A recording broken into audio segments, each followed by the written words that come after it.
Yes people, what is going on? Balik lagi dengan saya Widi Sasongko di Manchester United Fan Forum Indonesia. Ya, konten kali ini kita akan membahas siapa calon pembeli potensial dari Manchester United. Check this out. Seperti kita ketahui, keluarga Glazer sudah mengumumkan bahwa Manchester United akan dijual ya.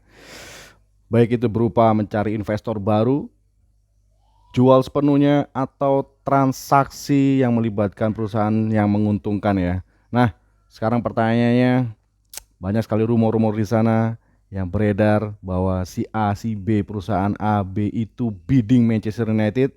Nah, mari kita bahas satu persatu ya.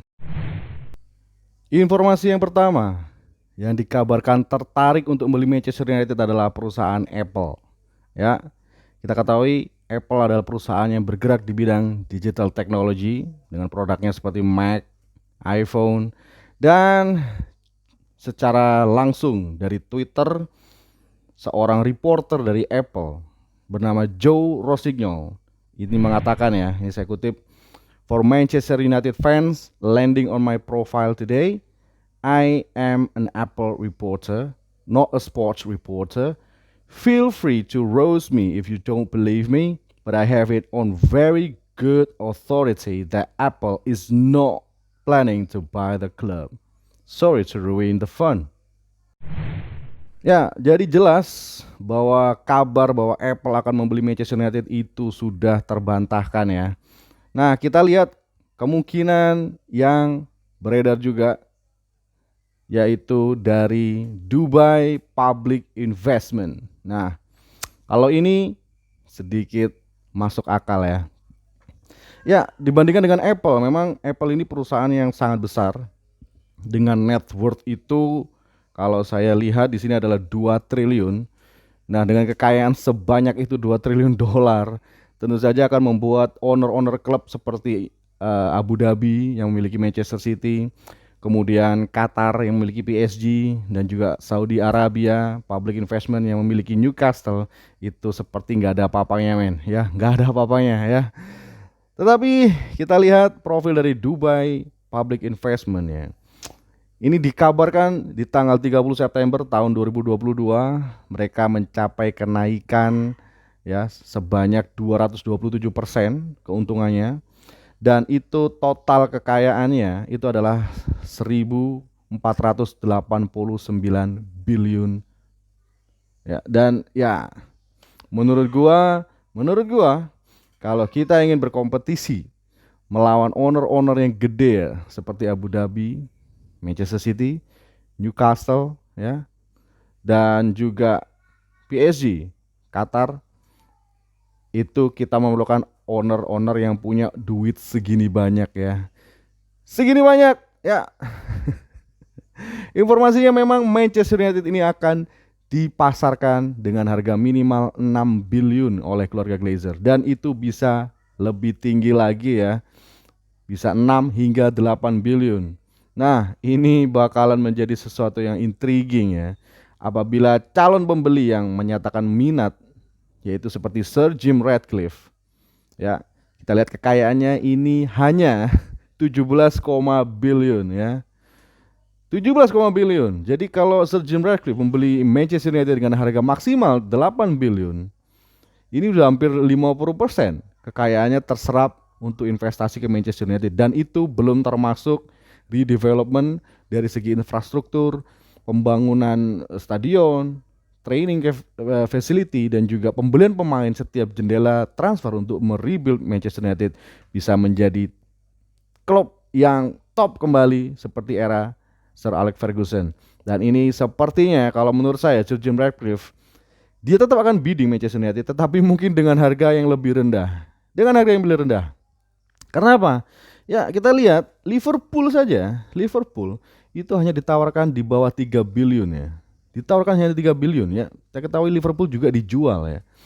Dan itu ditawarkan di bawah 4 billion. Di bawah 3 billion, bahkan 2,7 billion sekian ya. Dan jelas itu akan menarik lebih banyak calon pembeli ya. Calon pembeli, dan harganya bisa jadi kalau di ditenderkan itu bisa jadi lebih tinggi lagi harganya untuk klub seperti Liverpool. Dan ya, ini sebuah dilema bagi Manchester United karena klub pesaing yang reguler masuk ke Champions League selama beberapa musim dan juga pernah memenangkan Liga Champions dan juga Premier League itu hanya dijual semurah itu.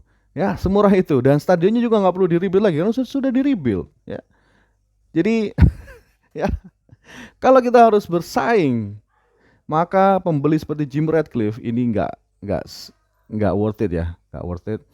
Karena ya balik lagi ya, MU butuh invest besar-besaran, butuh uang yang masuk itu harus gede, gede ya, gue bilang gede banget.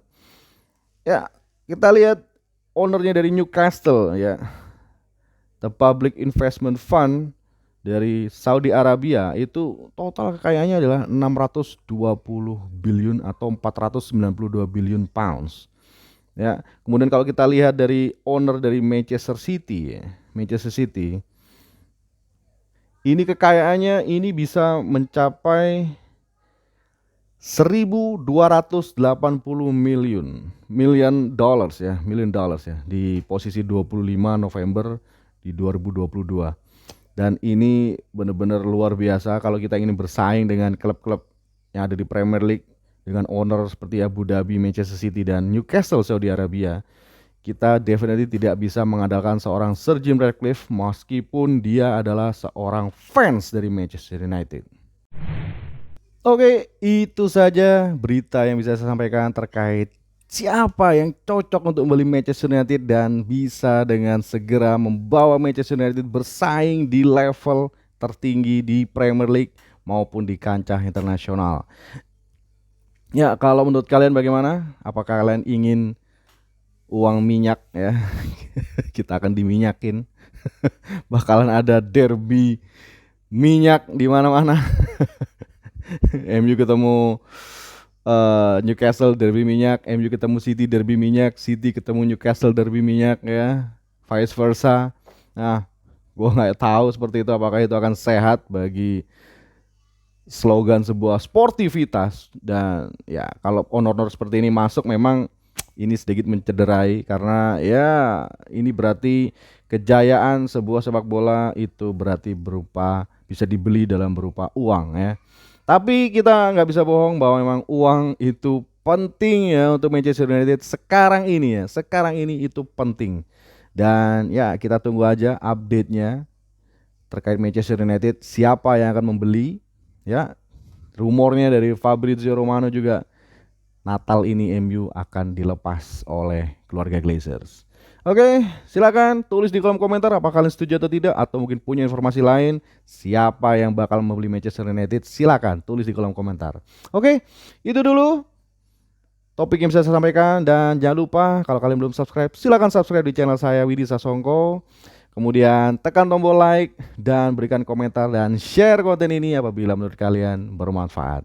Oke, thank you for watching. Saya Widi Sasongko undur diri. Salam sepak bola.